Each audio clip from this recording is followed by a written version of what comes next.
Te doy gracias, Señor, esta noche por traernos a este lugar, Señor. Por darnos el privilegio de estar nuevamente reunidos como iglesia, Señor, como cada domingo, Señor. Perseverando en este buen hábito, Señor, que no es una obligación, Señor. Tampoco es una hazaña, Señor. Lo vemos como una necesidad y un privilegio el cual tú nos das, Señor.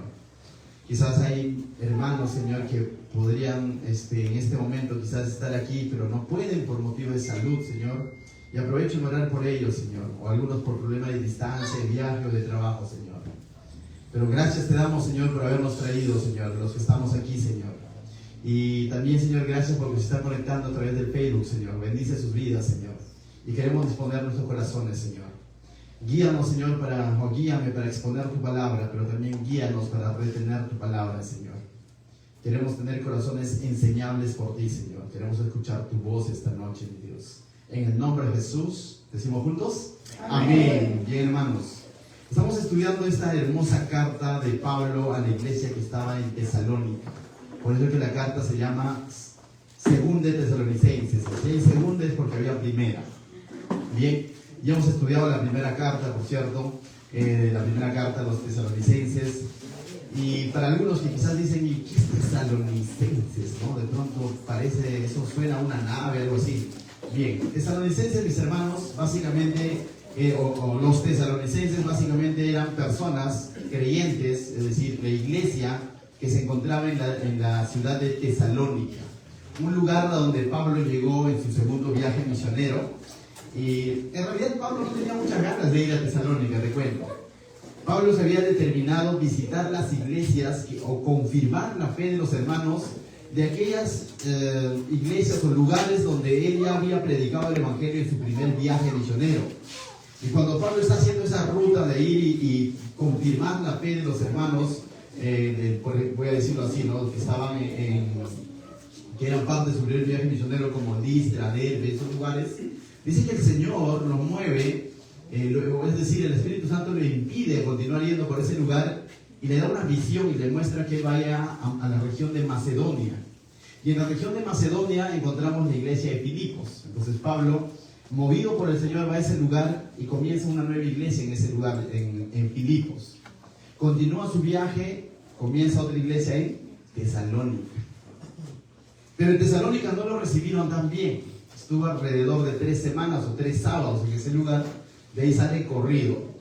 Lo van a buscar, lo quieren matar literalmente. Él y juntamente a Silas y Timoteo, ellos van a continuar su viaje, van a descender a un lugar llamado Derbe. Y cuando él está en Derbe predicando la palabra de Dios, vienen estas personas y también lo corren de Derbe. Tanto así que Pablo se va a Atenas. Y luego termina yéndose a Corinto, de donde escribe esta carta.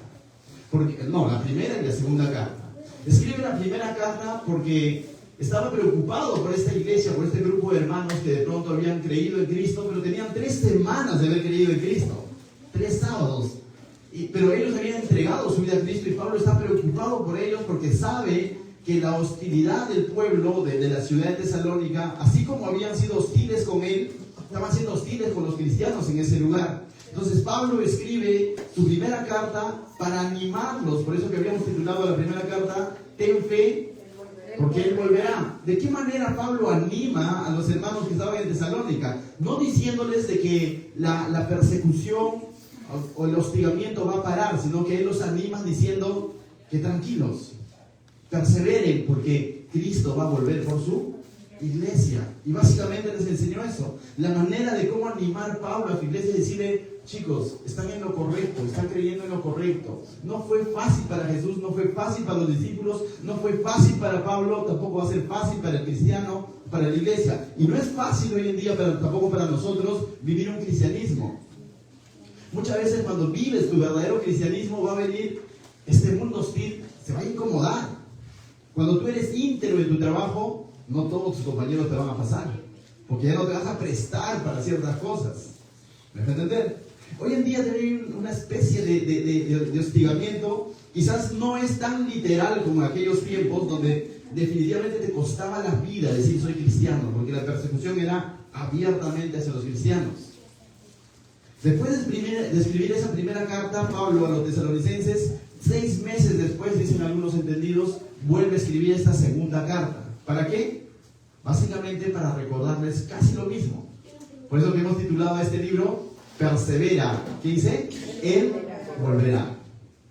Ahora tú dices, pastor, entonces esas cartas Pablo lo escribió para ellos. Sí, pero la palabra de Dios dice es viva y eficaz. Esta palabra aplica también a ti, porque el Señor Jesús aún no ha vuelto. Él ha prometido volver por su iglesia. Y una gran verdad que ha enseñado Pablo es en la primera carta y también en esta, una gran verdad es de que estén los vivos o muertos en Cristo, resucitarán y seguirán ¿con quién? Con Él. Muchos de los hermanos en Tesalónica estaban preocupados por sus familiares que habían ya muerto, pero creyendo en Cristo. Pablo dice, no, tranquilos, le dice, ellos solamente duermen. Pero cuando venga el Señor con voz de mando, ¿qué dice? Los muertos en Cristo resucitarán primero. Y si hay primero, hay segundo, ¿no? Y ellos y nosotros, dice, nos iremos también con Él en las nubes. Entonces, pero para esta segunda carta, no solamente había persecución en ese lugar, sino también se estaba metiendo una falsa enseñanza. Algunos falsos maestros estaban diciendo como que Jesús ya había venido. Como que de pronto Jesús ya vino y, hey, mira, tú que sigues creyendo, no ha venido por ti. Y comenzaron a crear confusión entre los cristianos de la época.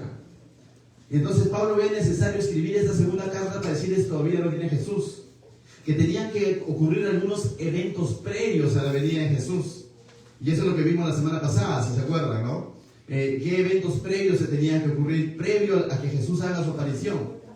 Se iba a dar la gran apostasía, ¿no? Muchos iban a renegar de su fe o iban a abandonar la fe en Cristo, ¿no? Y después también se iba a manifestar el hombre de pecado, el inicuo, a lo que otras cartas lo llaman el anticristo, ¿no? Y Pablo en el verso 6 del verso 7 de este mismo capítulo 2, miren lo que les ha dicho. Ahora ustedes saben lo que lo detiene a este inicuo, a fin de que a su debido tiempo, ¿qué dice? Se manifieste. Le está diciendo que este hombre inicuo tiene que venir primero antes de que Jesús haga su aparición. Pero aún no lo ha hecho porque hay alguien que lo detiene, dice, ¿no? Lo detiene a fin de que a su debido tiempo se manifieste. Porque ya está en acción el misterio de la iniquidad, ¿no? Entonces Pablo comienza a decir, aunque ese espíritu, tal como lo decía también Juan en su carta, ese espíritu ya está obrando, ya está actuando, ese misterio ya ha sido revelado, eso que de alguna manera del cual había hablado incluso el profeta Daniel, ya se estaba revelando el espíritu, más la persona como tal, el hombre de pecado aún no ha venido, porque hay alguien que lo detiene, dijo Pablo, ¿no? Hasta que ese que lo detiene sea quitado. La gran mayoría de cristianos entendemos que ese que lo detiene solo puede ser Dios, y entendemos que es el Espíritu Santo de Dios. Luego dice, ¿no? Porque ya está en acción el misterio de la iniquidad, solo que hay quien al presente lo detiene hasta que, ¿qué dice? Hasta que Él a su vez sea quitado de en medio. Y ahora, después de haberles dicho eso, Pablo, ¿qué es lo que va a el verso 13 al 17 que vamos a estudiar hoy? Básicamente lo que Pablo va a hacer es alentarlos. Va a alentarlos a que ellos sigan perseverando, y no solamente va a alentarlos, sino que va a orar por ellos. Y eso es lo que vamos a ver hoy. De qué manera Pablo alentó a la iglesia para que la iglesia se conduzca, el cristiano, tú y yo y los hermanos de Tesalónica, mientras esperamos la venida de Jesús. Pablo los va a alentar con ciertas verdades de parte de Dios que ya han ocurrido en el cristiano, pero también va a orar por ellos. Entonces vamos al verso 13, ahora sí de lleno, del verso 13 de segunda carta de Tesalonicenses, capítulo 2. Dice, pero nosotros, ¿qué dice? ¿Por qué Pablo hablaba en plural? Ciertamente Pablo está escribiendo esta carta, y eso vamos a ver la próxima semana, es muy probable en la despedida, pero sabemos que Pablo estaba acompañado, ¿no? Por Silvano o Silas y por Timoteo, ¿no? Entonces Pablo les va a decir acá, está haciendo partícipe a su equipo o a sus colaboradores, que no solamente Pablo estaba orando o dando gracias por los hermanos en Tesalónica, sino también quienes, sus colaboradores, ¿no? Y eso me recuerda mucho a lo que Sofía hoy día decía en los anuncios, ¿no? Cada martes nos reunimos un grupo de hermanos a orar unos por otros. Créanme, todas las semanas estamos orando unos por otros. Y hay un común denominador en las peticiones de oración. Oremos por la vida espiritual de la iglesia, tanto en Santa Rosa como en Pachacuti. Y déjame decirte que no solamente el pastor ora por ti, sino hay un grupo de hermanos que está orando por ti. Pero tú puedes ser parte de ese grupo. Tú también puedes orar por los demás. ¿Amén? No, pero yo soy nuevo, tengo 2 días, 5 días. Puedes orar, mi hermano. Verso 13 entonces. Pero nosotros debemos dar siempre gracias a Dios, que dice, respecto a ustedes. Pablo está agradecido con Dios respecto a los hermanos de Tesalónica. A esa iglesia que estaba comenzando, a esa bebé, ¿no? Como llamaban, su iglesia bebé para Pablo, que tenía menos de 1 año. Y Pablo está agradeciendo por los hermanos de Tesalónica. No está diciendo, Señor, en mala hora que los conocí, dice, ¿no? Sino está diciendo, Señor, te agradezco por los hermanos que estaban en Tesalónica, por cómo perseveran, ¿no? Dice, hermanos amados en el Señor, le dice, ¿no?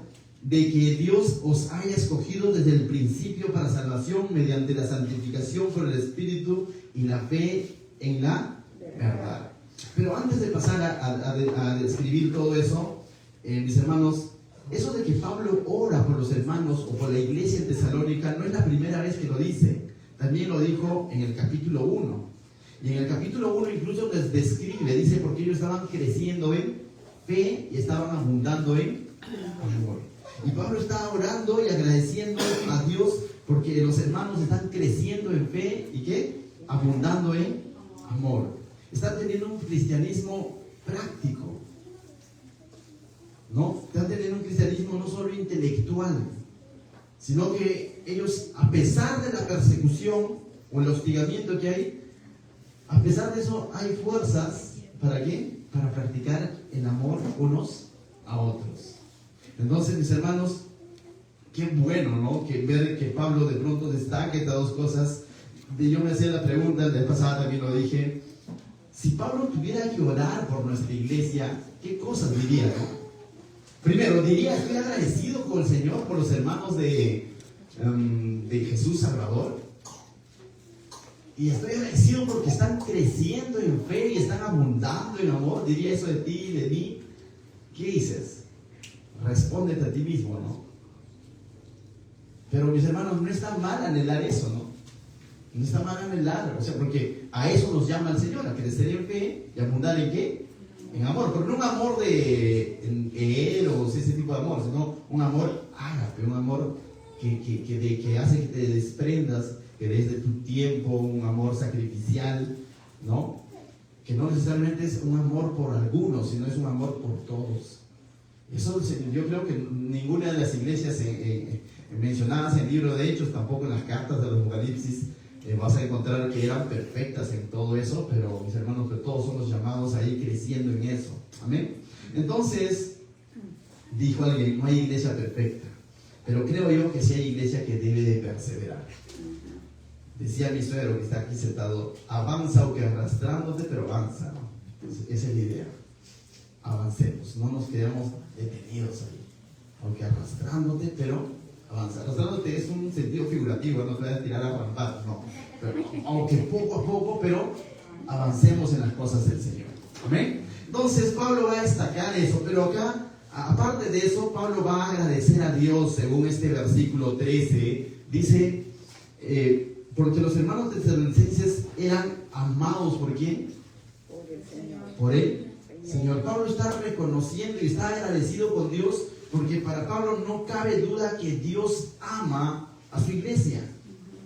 Para él no cabe duda, dice que son hermanos que amados por él. Señor, tú dices, claro, ¿cómo no lo va? Pero que lo diga, qué bueno, ¿no? O sea, y sabes que el Señor es lo mismo contigo, porque así como los hermanos de Tesalónica son miembros del cuerpo de Cristo, de ese cuerpo, vamos a llamarlo invisible, ese cuerpo que integran todo el conjunto de cristianos verdaderos a través de la historia de la humanidad, de los 2000 años o la edad que tú le pongas, pero aquellas personas sinceras que entregaron su fe, depositaron su fe en Cristo, dice, nosotros hemos sido, dice, sumergidos o bautizados por el Espíritu Santo en el cuerpo de ¿quién? de Cristo. Mi hermano, tú y yo somos miembros de un mismo cuerpo. ¿Y ese cuerpo de quién es? De Cristo. Y Cristo no tiene preferidos, créeme. Él dice, no hace acepción de qué? De personas. Ama de la misma manera como ama a Sofía, también ama a Gisela, ¿no? Y también a Amelia. No lo creo, dice, pero te ama Amelia, créeme. Entonces, Julio, a ti también, el Señor te ama. Porque tú tengas un día de convertido o tengas 50 años sirviéndole al Señor, el Señor te ama por igual. Él derramó su preciosa sangre por ti para rescatarte. Entonces esta frase o esta verdad de que son hermanos amados por el Señor, no solo es para los hermanos de Tesalónica, también es para ti. Cuando por ahí, hijo, adolescentes, cristianos, cuando por ahí de pronto alguien te hace sentir mal y como que nadie te ama en este mundo, y tu mamá que ya dices, ay no, que todos están en mi contra, ¿Dios te qué? Dios te ama, no lo olvides. Dios te ama. El enemigo va a pretender decirte todo lo contrario, que hasta Dios se ha olvidado de ti. Pero recuerda esta verdad, Dios te ama. Entonces Pablo está destacando que son hermanos amados por el Señor. Pero también dice que son hermanos, ahí dice, ¿no? Amados por el Señor, de que Dios os ha... Pablo está agradecido también con Dios, ¿por qué? Porque Dios nos ha escogido, ¿desde cuándo? Desde el principio para la salvación, ¿no? Dios es el que nos ha elegido en Cristo. ¿Y para qué? Para salvación, no para condenación, ¿no? Y es interesante porque dice, mediante la santificación por el Espíritu y la fe en la verdad.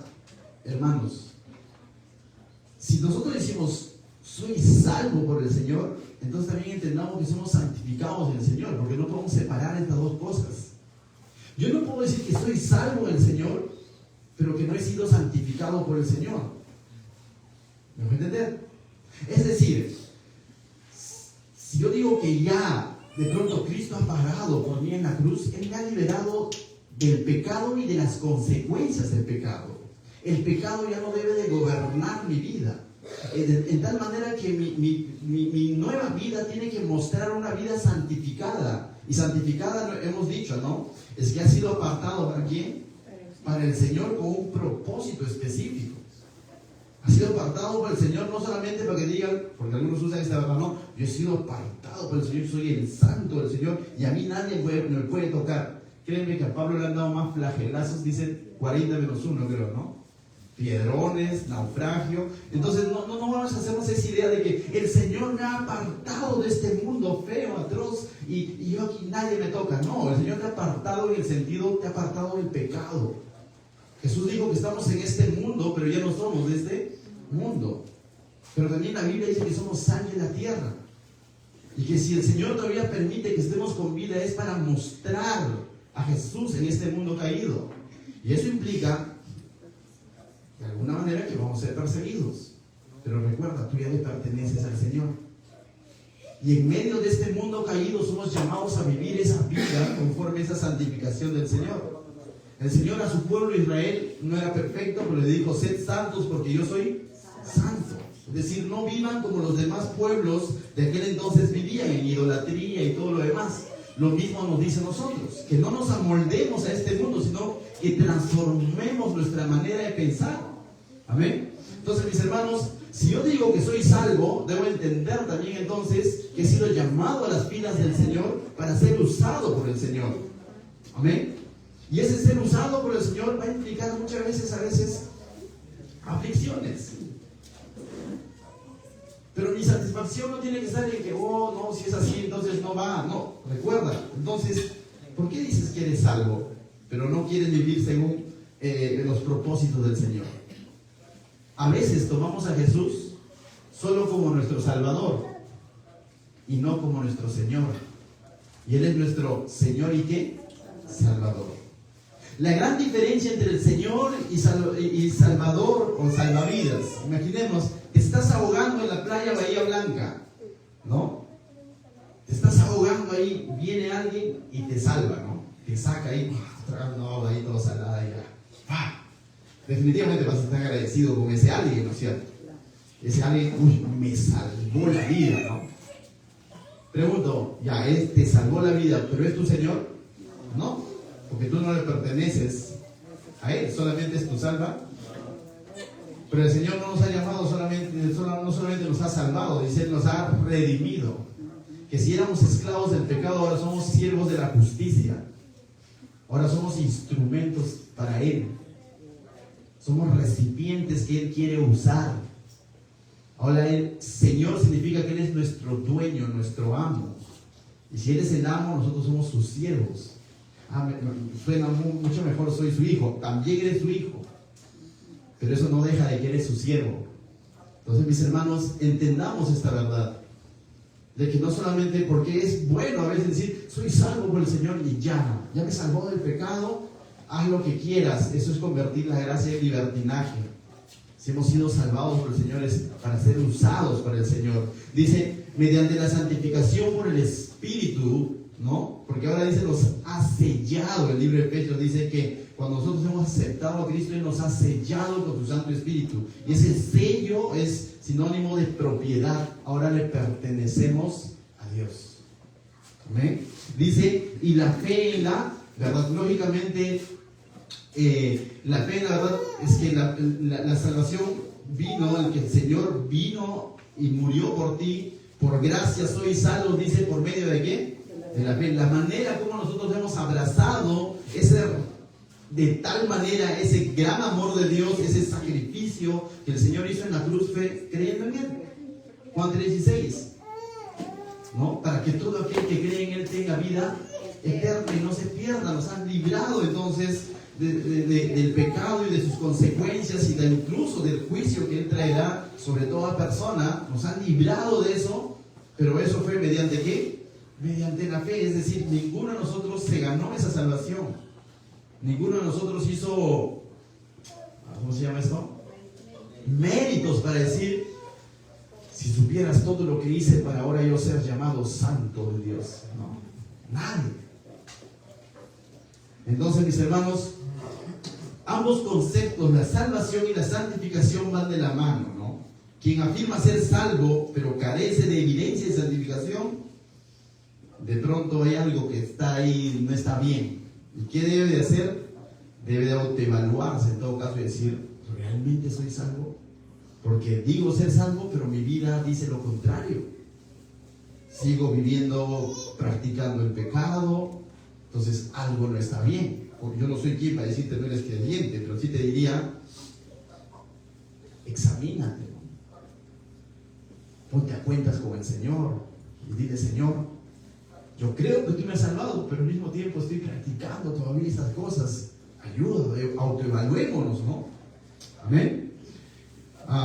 El famoso Spurgeon decía lo siguiente, algo de leer, dice, si se pudiera ser salvado de las consecuencias del pecado, pero no del pecado mismo, de su poder y su contaminación, no sería ninguna bendición para ustedes. Dice, ¿qué significa esto? Si yo digo que soy salvo del infierno, ¿no? ¿Qué más? Salvo de la enfermedad, dicen algunos por ahí, ¿no? Me sacó de tal vicio, ¿no? ¿Me vas a entender? O yo digo, soy salvo porque ya no voy a ir al infierno, pero no tengo una comunión con Dios, ¿de qué vale? ¿Me vas a entender? Solamente estoy fijando mi mirada, ya no voy a ir al infierno, voy a ir al cielo. Pero ¿cuál es la gran diferencia entre estos dos lugares, más allá que uno hace calor y el otro aire acondicionado? ¿Cuál es la gran diferencia? Que en uno vas a estar lejos de Dios por la eternidad y en el otro estarás en la presencia misma de Dios. Más que las calles de oros que de pronto te va quizás volar la cabeza, ¿no? Es de que estarás con Él por la eternidad. No tanto es a veces esos detalles, ¿no? ¿Te imaginas quemarte por...? Lo peor es estar sin Dios, mi hermano. Entonces, mis hermanos, entendamos bien. No solamente digamos, el Señor me ha salvado y ya, ¿no? Sino que Él nos ha llamado para sí. Verso 14 dice, a lo cual nos llamó mediante, ¿qué dice? Nuestro evangelio. Y Pablo dice nuestro evangelio, ¿por qué? Porque es esa buena noticia, ese mensaje que ellos estaban llevando, ¿no? No que Pablo salvaba, sino que el mensaje era de que Cristo ha muerto y resucitado, ¿por qué? Para darnos vida eterna.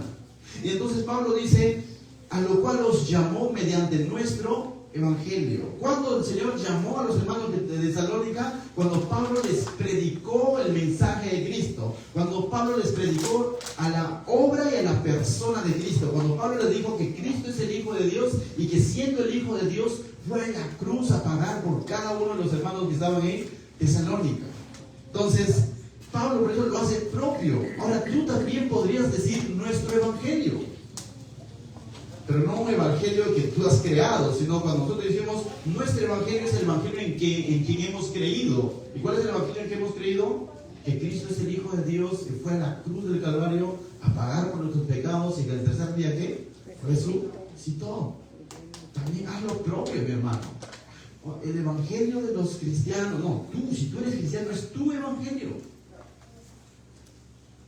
Y si por ahí escuchas algo distinto a lo que te acabo de decir, de que Cristo en realidad no murió, fue un ángel, entonces ese no es el evangelio de Cristo, tampoco es tu evangelio, es el evangelio de cualquier otra secta, pero no es el evangelio del Señor. Y Pablo dice, a lo cual os llamó mediante nuestro evangelio, ¿para qué dice?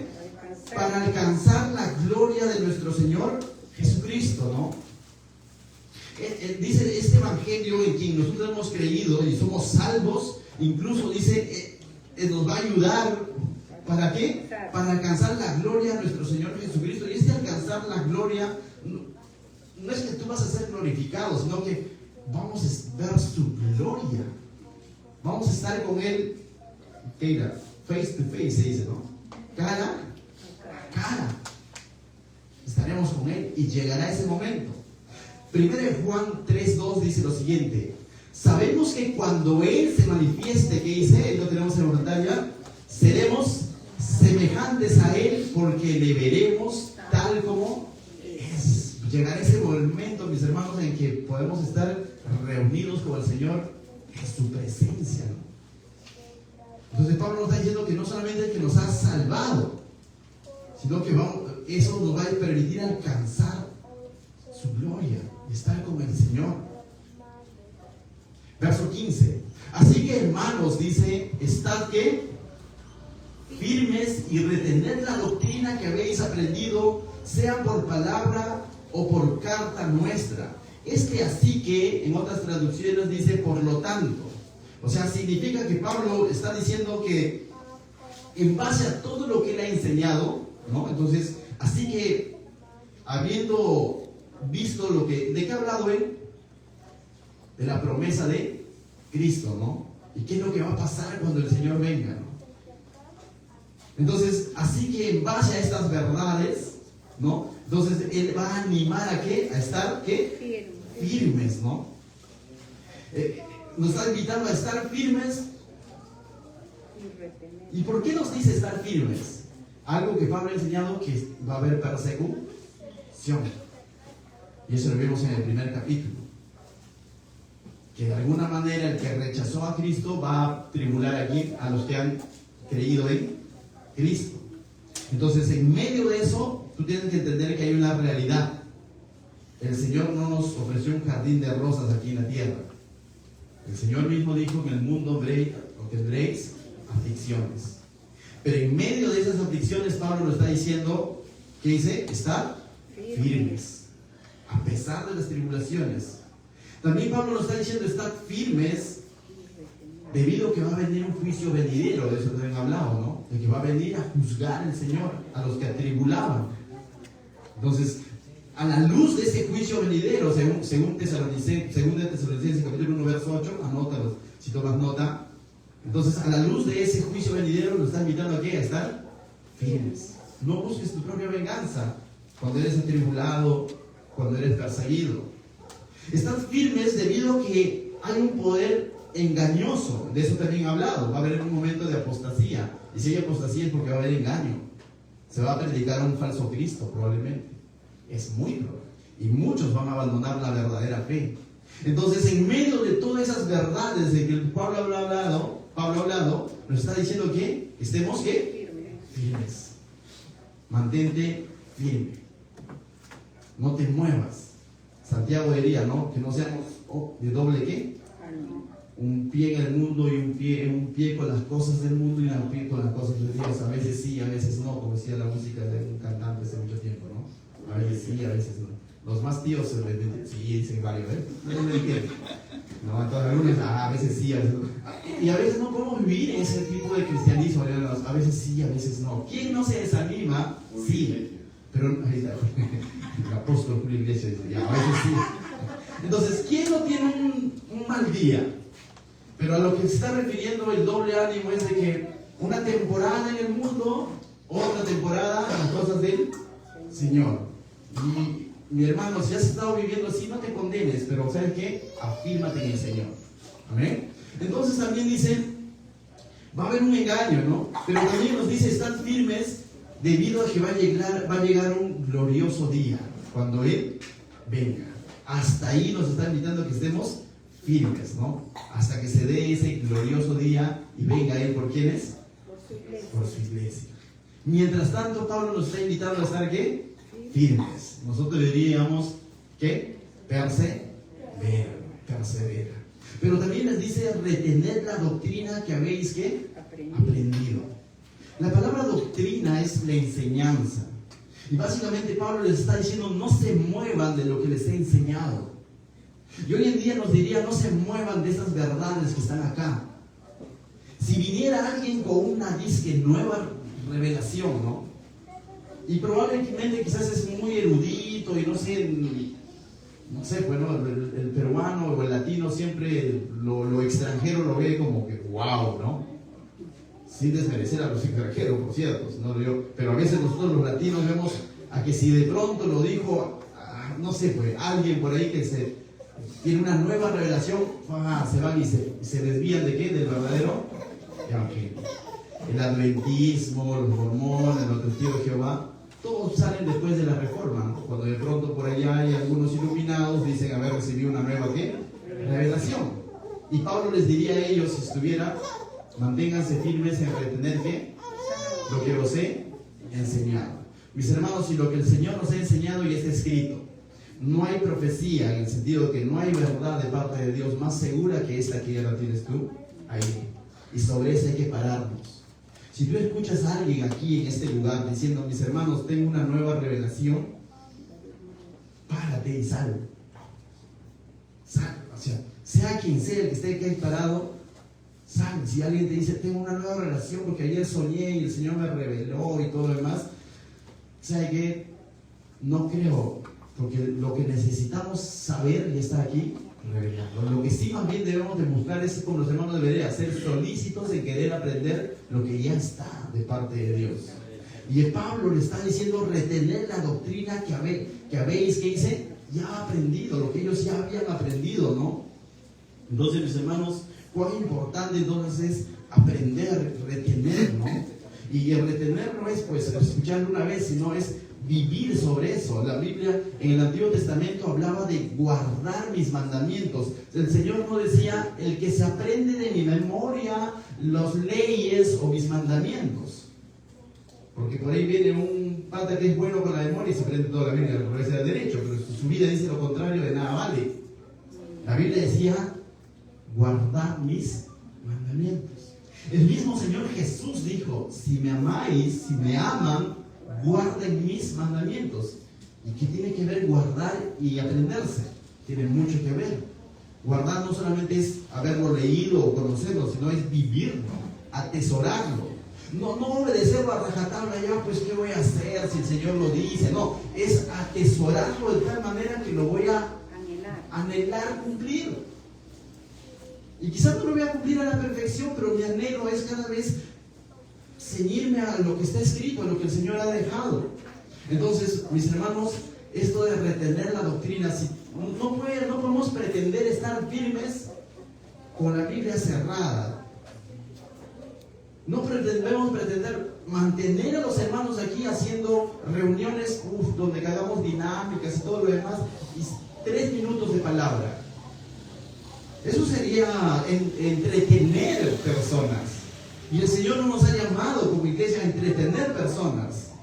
Nos ha llamado a enseñaros ¿qué? Su palabra. Dicen, esta prédica tiene más de 20 minutos. No, quiero una de 5, un short. Hoy está de moda, ¿no? TikTok, ¿no? Pastor, voy a poner su video del pastor de YouTube, su 45, no, un short mejor, Dante Gevin. Ten cuidado, hermano, es como comer chantilly. Es como comer chantilly. Y apunte chantilly, te vas a desnutrir y vas a morir. Alimentémonos de la preciosa palabra de Dios. Este también es dulce como la miel. Una vez que lo pruebas y lo meditas, te va a encontrar eso, te va a dar ese gustito. Te va a dar ese gustito de decir, y se va a convertir en ti una necesidad. Verso 16, mis hermanos, vamos a ir avanzando. Y el mismo Jesucristo, Señor nuestro, dice Pablo, y Dios nuestro Padre, el cual nos amó y nos dio, ¿qué dice? Consolación eterna y buena esperanza por gracia. Entonces aquí Pablo va a decir algunas verdades que Dios ya hizo.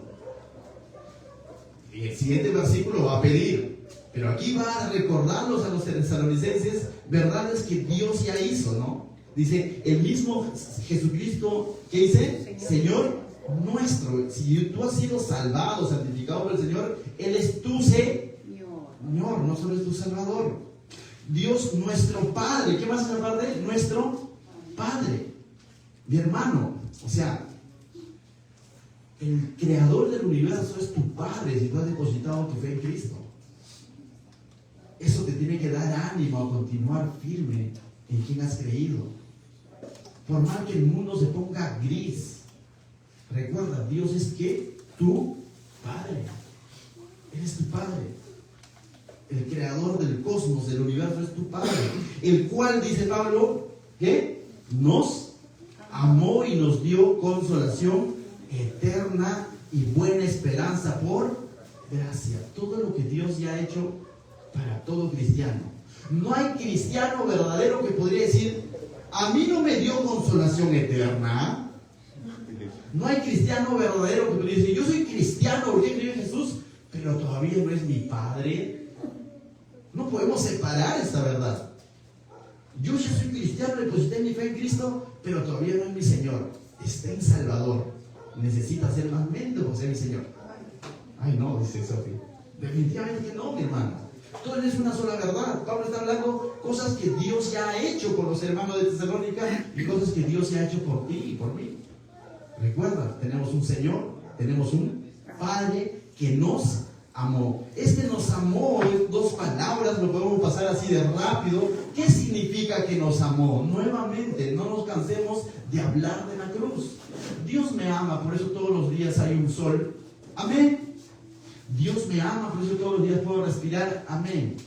Pero la mayor muestra de amor es de que Él, siendo el Hijo de Dios, el Hijo del Creador, fue a la cruz a pagar por tus pecados. El que no pecó se hizo, dice, pecado. Cargó nuestros pecados. Ese es el de tal manera amó Dios al mundo que entregó a su Hijo unigénito para que todo aquel que cree en Él tenga vida eterna y no se pierda. Ese es su gran amor, mis hermanos. A veces lo pasamos tan rápido, nos amó y no meditamos en esta verdad. Ese nos amó. Lógicamente en Cristo hemos sido más que bendecidos, ¿no? Lógicamente dale gracias por los alimentos que tienes todos los días, amén. Dale gracias por la salud, por el trabajo que tienes, todo eso. Pero sobre todo dale gracias porque Él fue a la cruz a pagar por tus pecados, por mis pecados. Yo no le doy gracias al Señor por el trabajo, pero por el pecado no, porque yo nunca pequé. Arrogante. Todos hemos pecado, dice Pablo en el libro de Romanos. Amén. Entonces Pablo, después de recordar lo que Dios ha hecho, mira lo que dice. Antes de eso vamos a leer Romanos 8:32. Ahí lo tenemos en pantalla, si no me equivoco. Mira lo que dice Pablo en su carta a los Romanos 8:32. Dice, el que no escatimó ni a su ¿qué? Ni a su propio Hijo, sino que lo entregó ¿qué? Por todos nosotros, ¿cómo no nos dará también con Él, que dice, todas las cosas? Si la más grande bendición, que es la salvación en Cristo, ya la tienes, y que vas a estar en su presencia, y que esta leve tribulación aquí en la tierra es pasajera, y va a producir un eterno peso de gloria con ustedes, con Él, face to face. ¿Te aprenden inglés? Cuando ya estemos en su presencia, mi hermano. Todo lo demás, mis hermanos,